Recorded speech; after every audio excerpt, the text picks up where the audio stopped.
What's up again mga kakusot, mga karpintero at mga karpintera, and you're now watching here again in our channel Karpintero Pinoy TV by GCS Woodworks. So ngayon guys, another vlog na naman ang ating sisimulan at another client na naman ang ating masasatisfied. So syempre, sigurado yan at yun nga guys, no? For today's vlog yan sa St. Charbel dyan sa Mindanao Avenue, Quezon City. So ayun guys, nakita nyo naman tayo syempre sa Facebook page natin, sa post natin, at yun nga tumawag yung client and gusto niya lang pagawa ng TV rack and gusto niya ipa-retrofit yung kanyang bar counter. And syempre agad namin tinugunan at pinuntahan yan syempre sa kanilang tahanan dyan sa Mindanao Avenue. At kung excited na kayo, syempre simulan natin to kung ano yung nangyayari dito sa proyekto na to. So ano pa hinihintay nyo guys, let's go.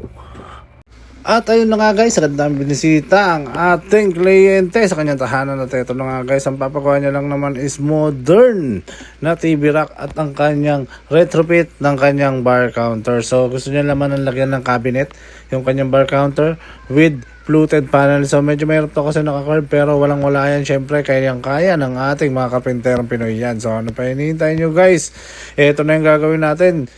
Proceed na tayo sa design. Let's go! And guys, proceed na tayo sa disenyo. At bago ang lahat, sa mga hindi pa po nakakapag-follow, ito po ang ating FB page, GCS Woodworks. Follow na po kayo. At syempre, proceed na rin tayo dito. Ito po nga pala ang ating YouTube channel sa mga hindi pa po nakakapag-subscribe, no?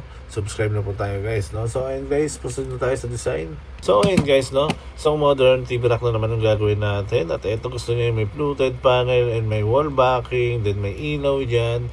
And also gusto niya yung may open sa baba.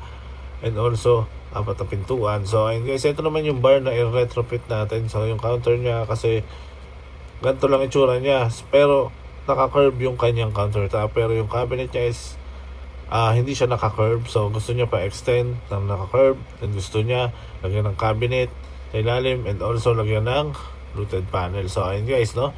So, tingnan natin kung ano yung magagawa natin at kailangan bigay natin yung mga kaya natin para mabigyan din natin ng ngiti ang ating kliyente. So ano pa hinihintay nyo guys, let's go.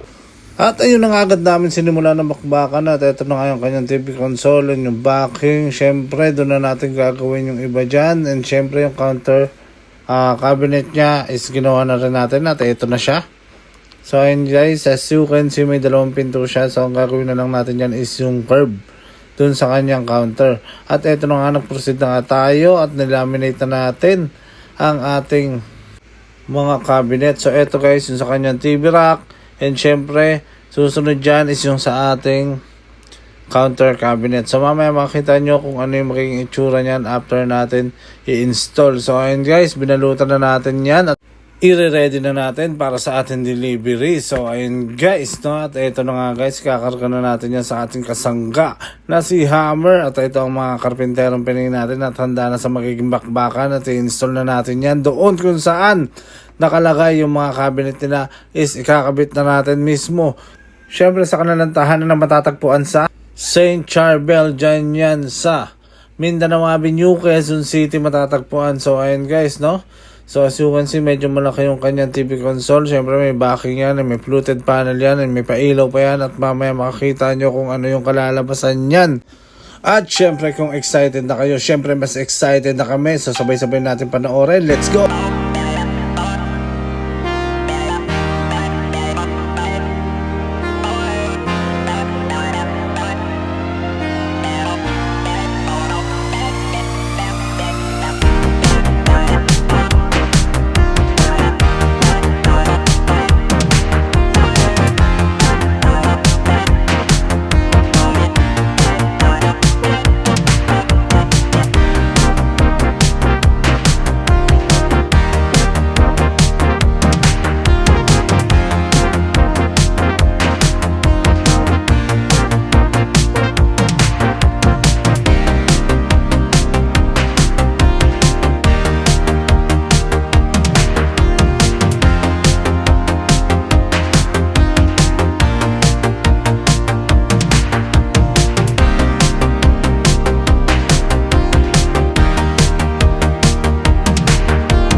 ayun guys, nakita nyo naman kung paano natin isinabuhay ang nais niyang mangyari sa kanyang tahanan. So naggawa tayo dyan ng TV rack and also niretrofit natin yung kanyang bar counter. So ayun guys, no, medyo mahirap yun pero syempre walang imposible basta sa Carpinterong Pinoy TV natin yan ipagkakatiwala. So ayun guys, no, sa mga nais mong pagawa, syempre message lang kayo dito sa aming FB page. Dito lang yung matatagpuan sa GCS Woodworks, or else pwede rin naman sa aming backup page. Message lang din kayo dyan. Dito lang yan sa GCS Woodworks and Fit Out Carpinterong Pinoy TV backup page. At syempre, mas maganda kung makakapunta kayo dito sa aming gawan at nasa ganun is makita nyo personally yung mga gawa natin at masalat nyo na rin at makita nyo talaga siya ng malapitan. So ayun guys, no way, sabon naman yun. Dito lang yan sa GCS Woodworks and Fit Out at makakarating kayo syempre dito sa aming gawaan. So ayun guys, marami pa tayong abangan at kapananabikan ng mga proyekto, no? So, magbibigay tayo ng update by Wednesday kung ano naman nangyari sa mga ongoing projects natin. So, medyo nagkasabay-sabay talaga yung project natin, no? And salamat sa Diyos dahil hindi niya tayo talaga pinababayaan, no? Lagi tayong papasalamat sa Kanya dahil siya lang naman ang nakakaalam at siya lang ang makakapagbigay sa atin ng tulong at ng mga kliyente. Siyempre, nilalapit tayo sa mga client na talagang gusto niyang bigyan ng magandang proyekto. So, ayun guys, no? Sa lahat ng mga manonood at sa lahat ng mga tumatangkilik na aming produkto, maraming salamat. Siyempre, pasalamat tayo lalo na sa mga OFW na lagi nakasubaybay at laging tumatangkilik ng ating mga produkto. So ayun guys, no, hanggang dito na lang, hanggang sa muli. Shoutout sa lahat ng OFW sa buong mundo at sa lahat ng mga gawa. Mabuhay kayo lagi, ingat dyan, keep safe, break it down.